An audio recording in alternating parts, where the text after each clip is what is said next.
Hello, everyone, and welcome back to another episode of the Isn't She Powerful podcast. I am so excited to have you here with me today because we are going to be talking about 26 things that you can do to make 2026 your healthiest and happiest year yet. There's always this energy around the beginning of the year. It's like momentum is high and motivation is high, and you're like really feeling this go-getter energy. We're going to do it. This is going to be the year. This is the year that I'm going to do that thing that I've been talking about doing, whether that be get healthy or pay off your debt or whatever it may be for you, right? Like there's always this energy of newness, and it's like a fresh start at the beginning of the year. And I'm really proud and honored that you are choosing to press play on one of my podcast episodes to help you get that ball rolling, to help get started with that goal. Whether this be one of the first episodes that you've ever listened to from me, or you've been around for a while and you've been listening to me share my thoughts and ideas and teachings for a while, I'm excited for you to be here, and I'm excited to get to be a part of you making 2026 the best year, your healthiest and your happiest year, as the title of this episode represents. I genuinely believe that those two things go hand in hand. When you are healthier, you feel happier. When you're at your healthiest self, it's like things can't get you down as easy. You are a more positive person. You have more energy. You feel better overall when you are at your healthiest self. And I also believe that the opposite is true. If you are happier, and we're going to talk about this a little bit, but if you intentionally make yourself a happier person, then that automatically makes you a healthier person as well. And so I'm really excited to dig into this. I was at my parent-in-law's house over the Christmas time, and we were laying on the couch watching the new Grinch movie, and I just started thinking of like all these things. This thought just came to my head, and I started just listing out some of these things in my note app in my phone, and I got to 23 before I was like, okay, I need to brainstorm now and come up with these last 3 things. But I came up with 26 really good things that are things that if you start doing these, if you even just do a couple of these, a few of these this year, you are going to feel so good at the end of this year, and you're going to feel really proud of yourself for what you put into this year. So without further ado, let's get into it, and let's talk about the 26 things that you can do to make 2026 your best year.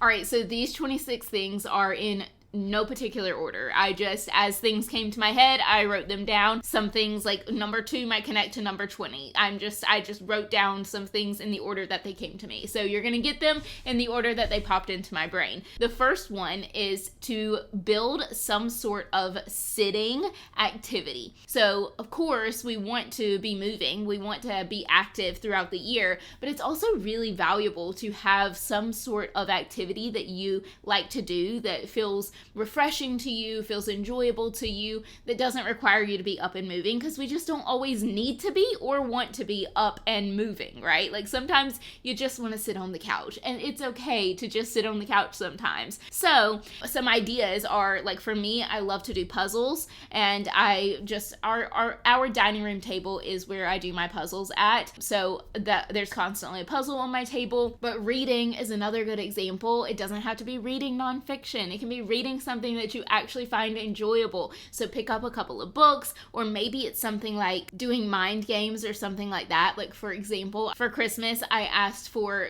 books that are called Myrtle, and they're sort of like the game Clue, where it gives you little clues and hints of who did the murder, and you have to figure out who solved. You have to be the person, you have to be the detective to solve the murder. And so I like those games, and just like trying to disconnect away from my phone. That is something that I really recommend, because a lot of times when we think about, I just want to sit down and just veg out, that means that we are staring at a small screen while sitting in front of a large screen. What I mean is you are staring at your phone and scrolling on your phone while the TV is also going in the background. And sometimes you might even have a computer up in front of you too, right? And you have work going or something like that. We have so many screens. Try to find something that you can do that doesn't involve a screen. To piggyback off of that, the number 2 thing is to develop some sort of movement activity activity that you enjoy. So whether that be going to gym classes or going for walks or stretching, dancing, something that gets your body up and moving, develop some sort of activity where you are moving your body. I can't tell you how important that is, and honestly, I don't need to tell you how important it is. You already know that it's important that you get up and move your body throughout the day, right? So develop some sort of activity that you actually enjoy. This is one of the things that I talk about during my group coaching program, Seismic Shift.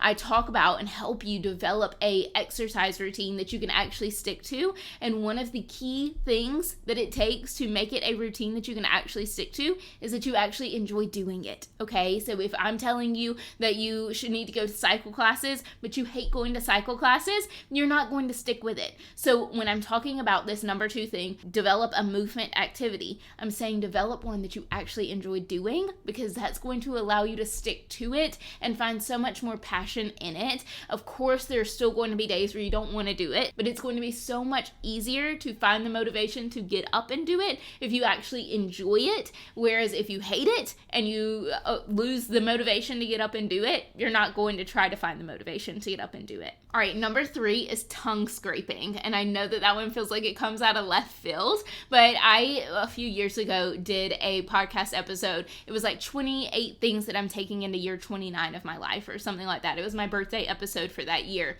And one of the ones that was in there was tongue scraping. And everybody was like, that was the thing that they took away. Like, that was the number 1 thing that everybody was like, I heard you say that and I got my tongue scraper. It's just a little metal piece, and you scrape your tongue with it first thing when you wake up in the morning, and the amount of stuff that comes off of your tongue in the mornings, it's pretty gross. But what's even more gross is knowing that if you don't scrape it off, you just ingest it again, right? Like, all while you're sleeping, your body is depositing all of this stuff. It's getting rid of these toxins, and it's helping your body release the things that it didn't need, like poop, but on your tongue, which is a terrible way to put it, but your body is getting rid of things that it doesn't need. And so if you don't scrape that off in the mornings, you start drinking or eating or go on about your day, then over time you are going to put those things back into your system, and that's just going to overload your body, and your body's like, I'm trying to get rid of this stuff. And so help it get rid of that stuff. So use this tongue scraper in the mornings. It's super easy. You can buy them off of Amazon. You get the metal ones, and I like to do like a little routine once a month where I sanitize them. So I just use boiling water, leave them in there for a few minutes, get off all of the germs and everything, and then put them back into their container, keep them in my bathroom, and they're good to go. Number 4, do something to strengthen your mindset. Your mindset is key. If you have a negative mindset, or you don't believe in yourself to be able to accomplish these goals that you have set for this year, your health and wellness goals especially, then you're not going to achieve them, right? Like, if you don't believe that you can, then you won't do it. So you need something to help your mindset strengthen, to get stronger mentally.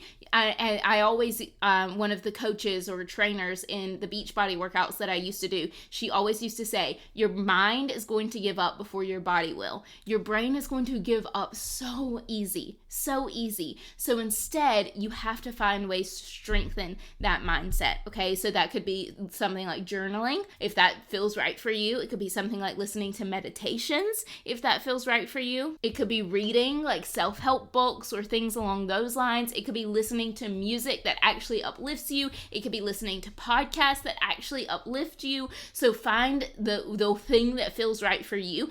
And maybe it's a combination of these things. I like to listen to meditations. That's like my number 1 thing that I do to help with my mindset. But then I also have a mindset coach that helps me with these things. She's sort of like a therapist, but she is more so a coach. And so I love that avenue of exploring and strengthening my mindset. I do some journaling. I listen to audiobooks that help with my mindset. I listen to podcasts, positive, uplifting podcasts. So there's so many ways that you can do this, and it can be a combination. But if something feels like it just isn't clicking for you, you don't have to do it.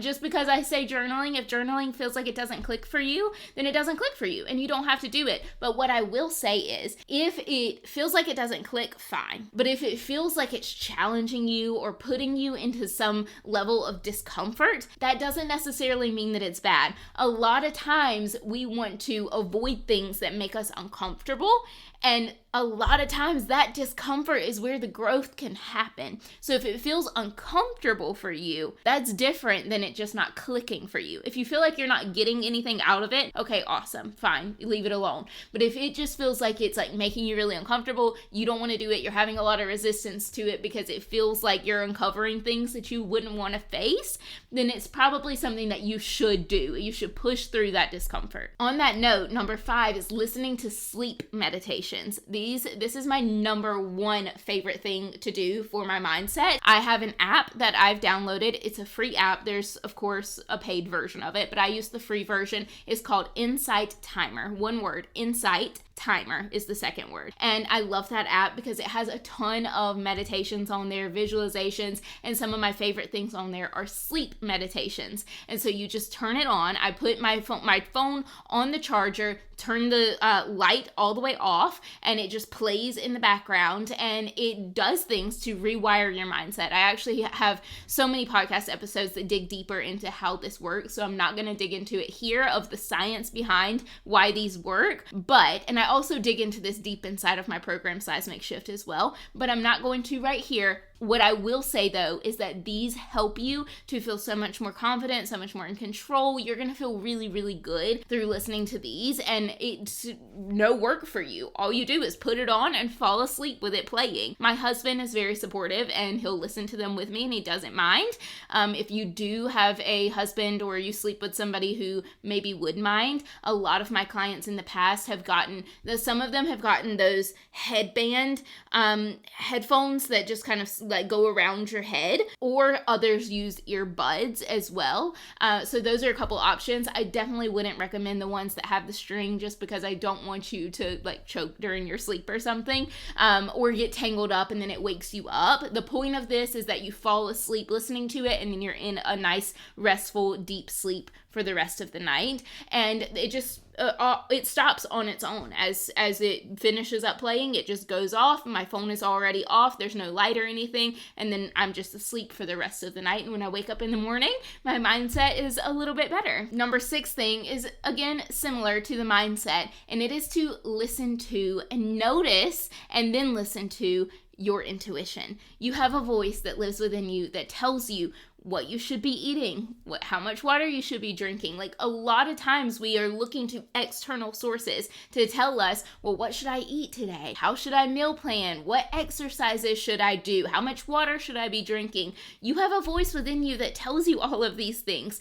First of all, we are all bio-individual. Every single one of you is a different person and you have different needs, and all of our bodies need different things, okay? You have to respect that for one. Nobody on TikTok is going to be able to tell you exactly what you should be eating every single day because their body is not your body. So you have to get to understand what your body needs. And you know, it feels like you don't because you've been on diet since you were so young. You've been hearing people from all over tell you what to do, what not to do, that this is bad for you and this is good for you. And now you are confused, but you do have a voice within you that tells you what you need to be doing. I have been getting so much intuitive guidance lately, and it's just felt like so natural to listen to it, where I'm just like, okay, this is what the voices in my head are telling me to do. Awesome, done. That's all I'm gonna do. And I have started to connect that to God and my angels, and if that doesn't resonate with you, that's okay. It can be the universe telling you, but that is what resonates for me.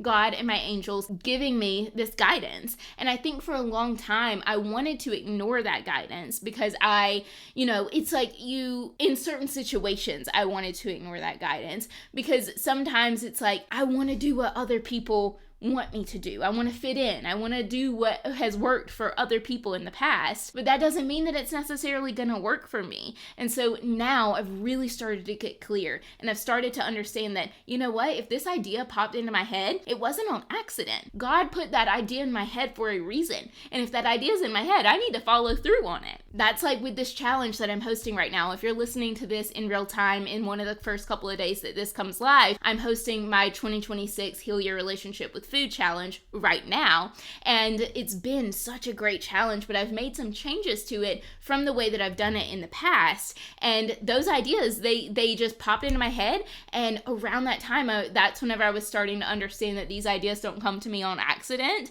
And so I made those changes, and they've really, really been great changes to the challenge. And I think in the past I would have questioned them and wondered if it was the right thing to do. And instead I've just been like, well, it wasn't my idea. It was God's idea. And who am I to question God's idea, right? So I'm just going to follow through with it. I'm just going to do what I got the guidance to do. And you can do the same thing with your health and wellness, especially when it comes to like overeating and things like that. I think we question, do I know when to stop eating? Why can't I stop eating when I start to get full? Your intuition tells you. There is a voice inside of you who tells you when to stop eating, and you've been silencing that voice for so long that now you don't even know what it sounds like. You haven't heard the voice in so many years that you don't even recognize it. But if you start to listen, I promise you that that voice is loud and clear, and that voice is going to tell you exactly what you need to do. All right, number 7, learn more about nutrition. This is one of those that I feel like, again, goes back to all of the diets that you've been on in the past.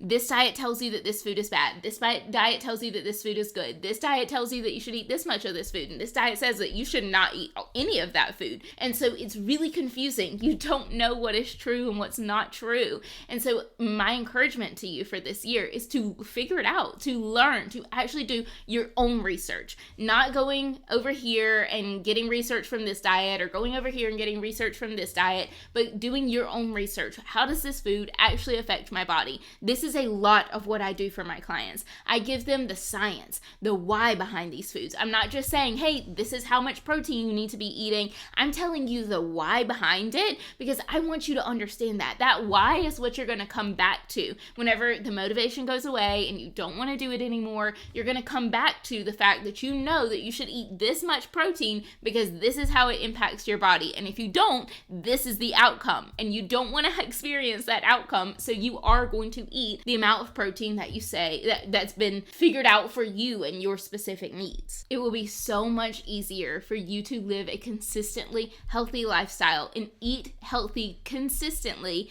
if you actually understand nutrition. So take some time this year to learn about nutrition. Maybe that is through working with a coach. I personally have multiple programs where you can learn from me and learn more about nutrition. I will be opening up the next round of Seismic Shift, which is my group coaching program, here in just a couple of weeks. It's very, very soon from the time that this episode is being released. So if you're not following me on social media, make sure you are, because that's the best place to hear about it, or on my email. If you're not on my email list, get on the email list. Make sure you're listening to the podcast a lot over the next couple of weeks, because I'm going to be talking about Seismic Shift a lot in those places. Maybe that's where you want to learn more about nutrition, or maybe you want to do your own independent research. Listen to your intuition to understand what's the best next move for you, and then take aligned action and do the thing that your body is telling you to do. All right, number 8, actually drink water.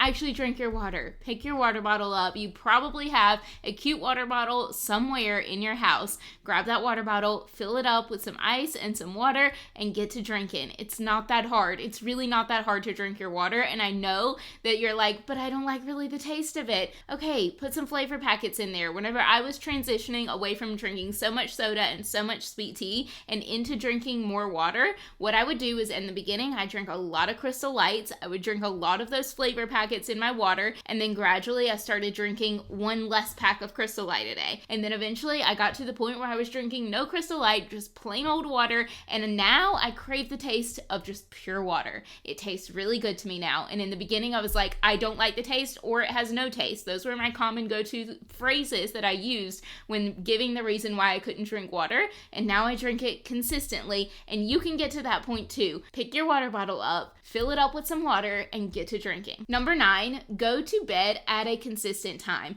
Pick a bedtime that works for you most nights. It doesn't have to be an every single night thing, but pick a time that works for you in most situations and start trying to get in bed around the same time. Our bodies thrive on routine, and during Seismic Shift, I actually work with my clients on helping them to pick a bedtime routine and a morning routine and set these daily and weekly routines for themselves, because our bodies need those so much, especially when it comes to bedtime. If you set a routine for, I'm going to do this, this, and this, and then climb into bed, your body is going to start to get used to that routine, and then it will start to release melatonin earlier in those steps so that you can actually feel sleepy when you get into bed. So it's really valuable to set a nighttime routine for yourself and then get into bed around the same time each night. Number 10, utilize your breath for stress management and digestion. If you intentionally sit back and actually take deep breaths a couple of times a day, not only are you going to feel so much less stressed, especially if you are doing it during times when you feel stressed. If you are starting to do it during those times whenever you're really feeling like there's this stressful email that just came in, or you got some message from somebody on your phone that's really stressing you out, or whatever it may be, if you start to utilize your breath during those times, it will calm your nervous system down and you are going to feel so much better, so much less stressed. But it's also really great for digestion to use your breath right before you eat. If you take a deep breath in and then hum as you bring that breath out, it stimulates your vagus nerve, which is really going to help with your digestion, okay? So utilize your breath for your stress management, for your digestion. This also helps with your blood sugar levels. So intentionally breathing, what I like to do is something called box breathing. You breathe in for 4 seconds, you hold it for 4 seconds, breathe out for 4 seconds, and then hold it without any breath in your lungs for 4 seconds. And you just repeat that for a couple of minutes, maybe 5 or 6 times, and that will be really help your nervous system, your digestion, your blood sugars, a lot of things. On that note, number 11, pay attention to your blood sugar levels. Pay attention to whenever you're starting to notice, oh yeah, I did eat something really sweet a few minutes ago and now I'm really craving even more sweet things. Or I ate something sweet on an empty stomach about an hour ago and now I don't really feel so great. My energy levels are low. My tummy's kind of feeling weird. I just want to take a nap or maybe throw up. That's how I feel whenever my blood sugar is really spiked up really a lot. I feel really nauseous. So if you're feeling some of those things, get used to recognizing, oh yeah, I ate something sweet and then this is the reaction that my body had, and pay attention to that. I talk a lot. Week 4 in Seismic Shift, my group coaching program, is all about blood sugar management because it's really a very crucial part of the journey, and not just for people who have type 1 or type 2 diabetes. It is important for all of us to regulate our blood sugar levels. And so I talk a lot about it, especially when it comes to cravings and hunger levels and energy levels and all of those things. My first program that I ever created, and I didn't ever actually end up doing anything with it, which is a story for another time, but I created a program called Reduce and Revive. Reduce your cravings and revive your energy, because those two things are so interconnected. When your blood sugar levels are out of the roof and you're constantly feeling like you need to eat something sweet, you have a lot of cravings, then your energy levels are also going to be in the tank and you're not going to have a lot of energy. It's not going to be stable. You're going to be all over the place all the time. So in Seismic Shift, I talk a lot about how to regulate your blood sugar levels, what you can literally do day to day to make sure that your blood sugar levels stay intact. And again, on that same note, number 12 is go on walks after you eat. This is one of my favorite blood sugar balancing hacks. Is just take 10 minutes after you eat, whether that be breakfast, lunch, dinner, or all three, and go for some type of movement. It can be a walk, it can be outside, it could be a walk inside on a treadmill or a walking pad or something like that. It can be walking around your kitchen, it could be taking a shower, it could be something like folding laundry. It could be easy or it could be difficult, but it doesn't matter. matter if you're moving your body for about 10 minutes after you eat, that is going to help your body use the food that you just ate so their blood sugar doesn't spike up as much. This really does help to regulate your cravings. It helps to regulate your blood sugar levels.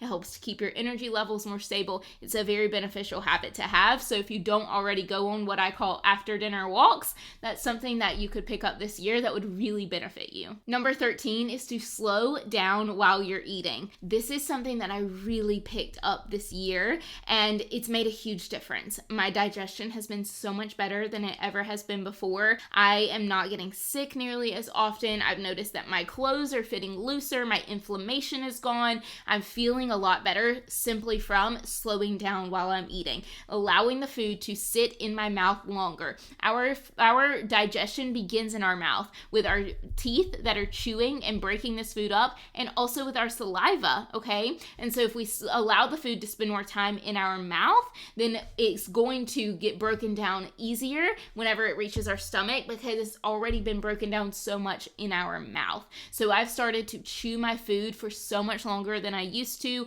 I've started to really slow down and chew slower and pay attention while I'm eating rather than eating so mindlessly while scrolling or reading or watching TV. I'm being more present with my food, and it's made a big difference, and that's something that I really recommend that you do this year.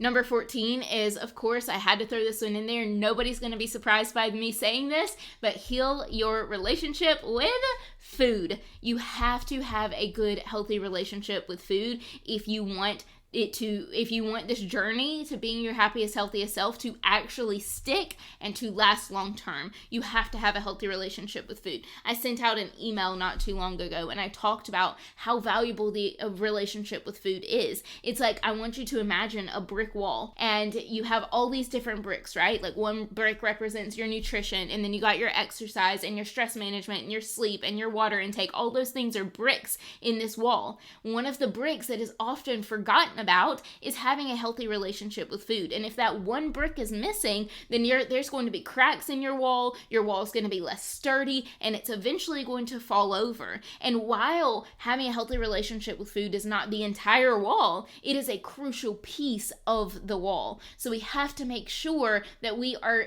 having a healthy relationship with food. Like I said earlier, I'm hosting an entire challenge right now about healing your relationship with food. If you're listening to this in real time, it's not too late for you to join. You can come join us, learn everything about how to heal your relationship with food. And then, of course, this is a big piece of what I do with my clients. And so if you really do need help healing your relationship with food, I would love so much to get to support you through my group coaching program, Seismic Shift, which is going to be opening its doors again here in just a couple of weeks. Number 15 is community. Build relationships either with new people or reconnect with some old people in your life, but no matter what, have community. Build people into your life that are going to support you and lift you up and make you feel really good about yourself and give you that community that you've been desiring. I think with COVID and everything that happened where we had to be so secluded, we got really comfortable with being by ourselves, and I think we're finally getting to the point where we want to be around people again, and we are reaching the point where we're tired of being by ourselves so much. So use that energy to reconnect with your old friends, to build new relationships with people, whether that be going to events where people who are like you or are working on the same goals as you would hang out, right? Like if there's a health and wellness event in your area, go to it, even if you don't know anybody there. That's something that I really prioritized in 2025, and I now have some really amazing friends because I just told myself I'm gonna go by myself and do these things all alone, and I found people there that had the same mindsets as me, that had the same ideas as me, and wanted to work towards the same type of goals as I did. And I'm telling you, that makes a huge difference. I also, during COVID, actually did something with one of my best friends, and we did what we called Third Thursday calls. And so we'd pick up a phone call with each other on the third Thursday of every single month, and we'd talk for an hour or so and just catching up on each other's lives. And it was really nice to have that dedicated time to spend together. So maybe that's something that you do as well. well. I listened to a podcast one time and she talked about how our relationships need to have an about. We need to find people who are interested in the same things as us, right? Like if you are really into gardening, go find people who are also really into gardening, and that's what your friendship is about, okay? And so it really makes it easy in those situations where you go for a walk with them and you don't have really much to say to them. You could go back, you can fall back on that about. You can fall back on gardening so that you have something that you can always go to. Because in the beginning, when you're building a new friendship with people, it really can be a little bit awkward at times. And so intentionally find people who have just one common interest as you. And then over time, the relationship can build and you can start to find other things that you have in common. But if you have this one thing, it gives you a reason to continue to foster that relationship. Number 16 is to find a new hobby, something that you haven't necessarily done before that could challenge you just a little bit and bring just a new spark of joy into your life. Something I really, really want to get into, and I've been saying it for a very long time and have not gotten into it yet, is flipping furniture. I want so badly to be somebody who goes to the thrift store and picks out this old beaten up dresser and brings it home, sands it down, gives it a coat of paint, does all the things to turn it into this beautiful piece of furniture. I really want to be somebody who does that. I just have to take the action to do it. And I think that's something I want to pick up in 2026. I really want to make that time because I think a lot of times we don't find new hobbies, things that really bring us joy, because we just say, I don't have time for that. There's other things that take priority. But those things that you are making a priority are usually things like laying on the couch, scrolling on your phone,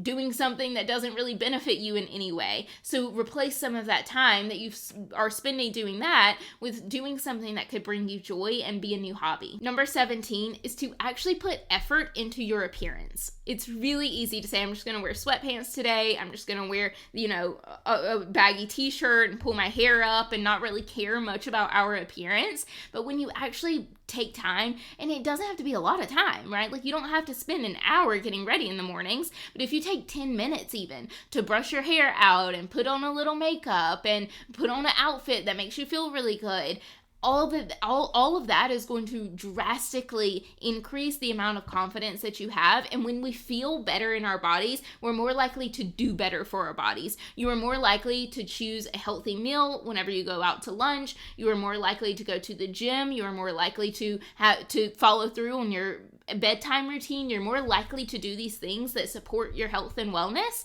if you are taking care of yourself outwardly as well. If you put in that little bit of effort, you are more likely to put in that little bit of effort into everything else as well, okay? So start putting just a little bit of effort into your appearance, and I promise you, you're going to feel so confident and want to put in effort in other ways as well. Number 18, start looking for things to be happy about. This is something I started doing in 2024, and it made a world of difference in my mindset. I used to be the world's most negative person. Everything was going wrong.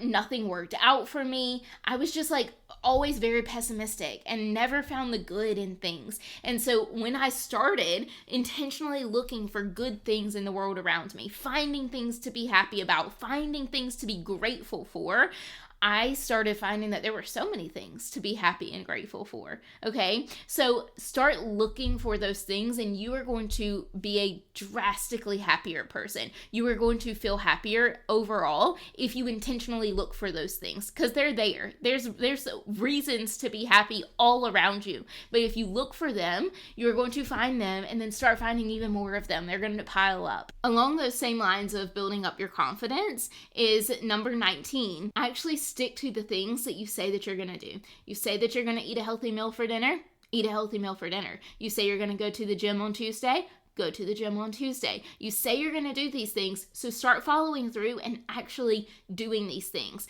This is so beneficial in our confidence. It gets rid of that all or nothing mindset that we get stuck into of saying, but I said I was going to go on Tuesday and I didn't go on Tuesday, so why go on Wednesday?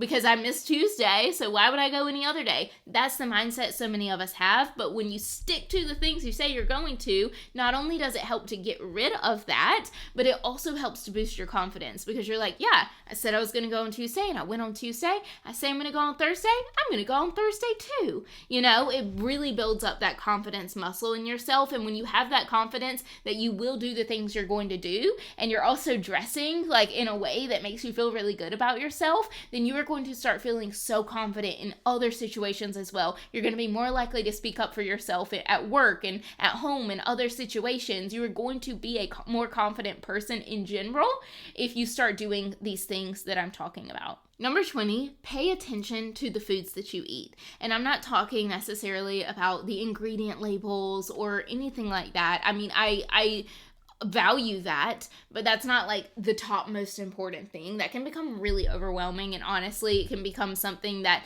impedes on your happiness and your health in the end. So it's not something that I, am a stickler for, but what I am a stickler for is that you actually know what foods you're putting in your body. Are you eating enough protein? Are you putting colorful foods in your body? Are you eating fiber? Are you eating healthy fats? Are you eating the things that are going to bring your body actual nourishment? Or are you mostly eating sugary foods, processed foods, junk foods? I don't really like to use that word when describing food, but sometimes that's just the appropriate term to use. Are you eating foods that junk up your body and make your body not run as efficiently and effectively as it could? My number one suggestions when it comes to nutrition is to pay attention to the color and the protein that you're eating. If you're eating colorful foods every single day, which means fruits and vegetables, and you're eating protein every single day, you're on your way to a healthier, happier version of yourself. Number 21 is to set the intention to see the best in others. Try to put yourself in other people's shoes.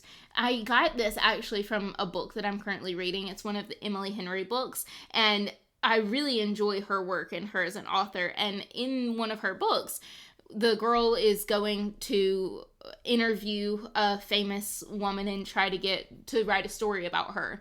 And she's known for being this person who's like constantly finding the good in people. It could be somebody that everybody hates, and this girl will love them and treat them well and try to see the best in them and try to understand why they might be a grumpy person in the end, right? And so I really like that mindset, because I think it's so easy to be like, why is this person driving so slow? Well, you don't know. They could be having something going on. It could be a crazy day for them. They could have had something terrible going on in their life, and now they're kind of zoned out just trying to get home from work, right? Like, or you could be like, why is this person being so snappy to me at the restaurant? And you don't know what went on that day. They might have got fired from work, and so now they're, their head's all over the place. So just try to find the best in people. Try to look for the good, because there is good in everybody. And just because somebody is grumpy one day doesn't mean they're grumpy every single day. And if they are grumpy every single day, it's not your problem, right?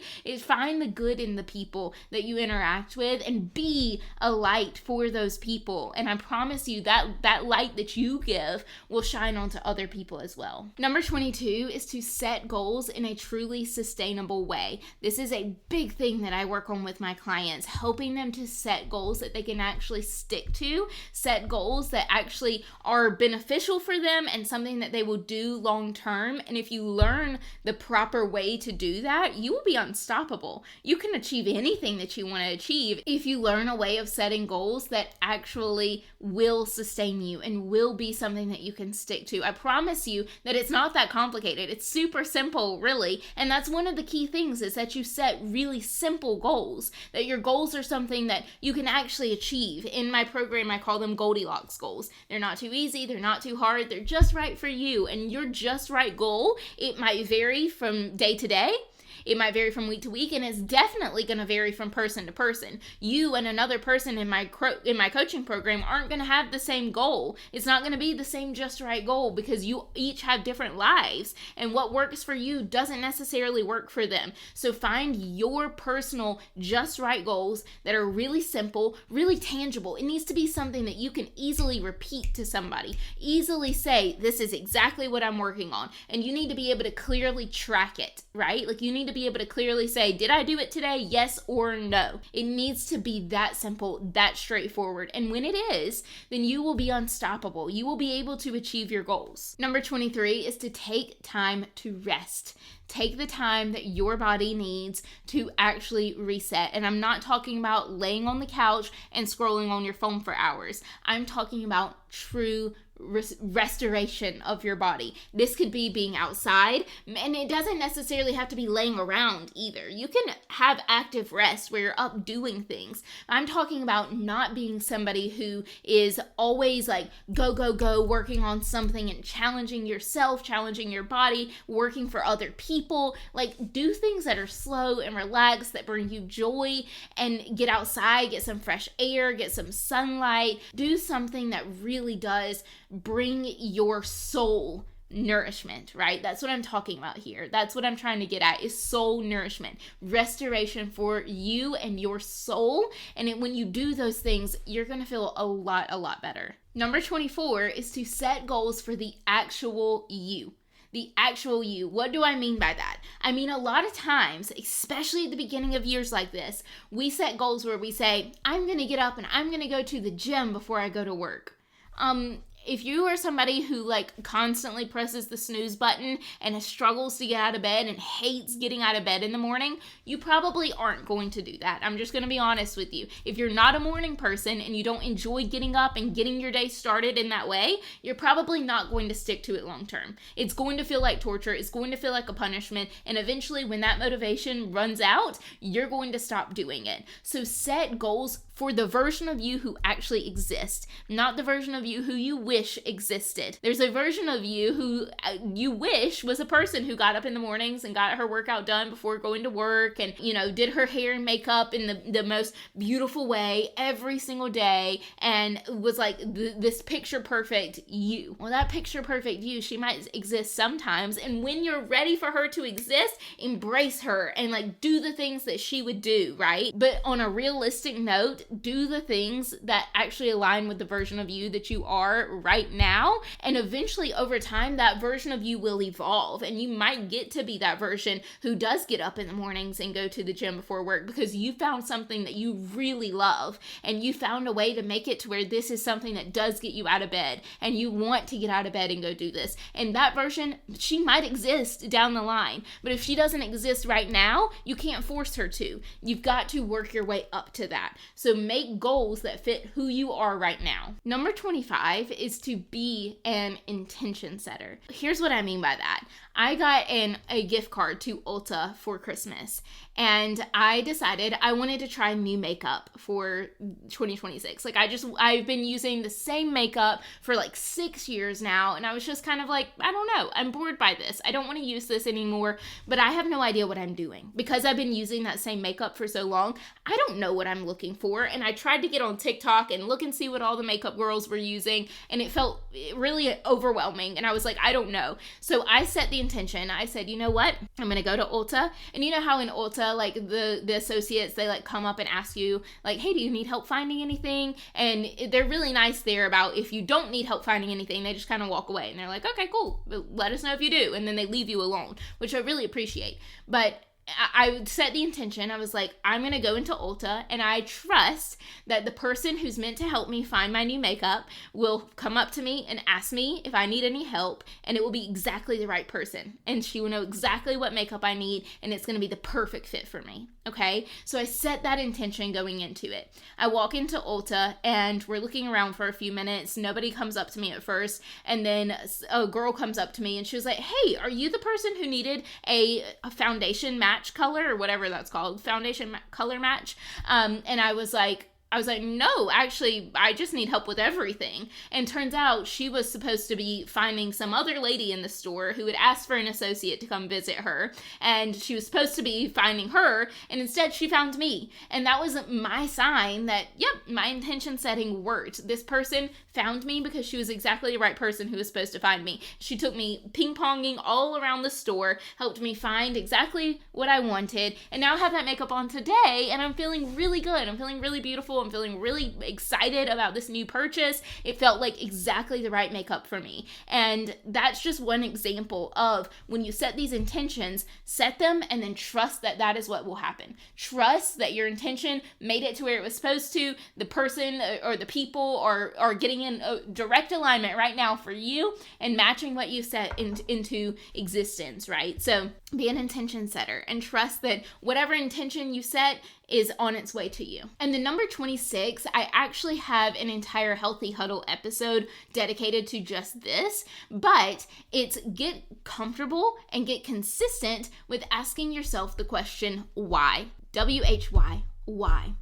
I really enjoyed this question because I think that it allows us to approach our health and wellness from a place of curiosity. It's really easy to be very judgmental with ourselves. Oh my goodness, you said that you were going to eat vegetables this week and then you didn't eat vegetables and you're terrible because of that. It's really easy to be judgmental towards ourselves for that. Instead, I like to ask myself the question, why? I'm constantly asking why. If I set the goal that I was going to eat vegetables this week and then I didn't, I just simply ask myself the question, why? Why didn't I eat vegetables this week? Did I not have them in the house? Did I not meal prep them and make them really accessible and easy for me? Did I not cook them in a way that I enjoyed? Like, what was the trouble? Why wasn't I able to eat my vegetables this week? That gives me clear guidance so that next week I can eat the vegetables. I can make a shift to whatever was the problem from the previous week and actually eat my vegetables in the coming up week.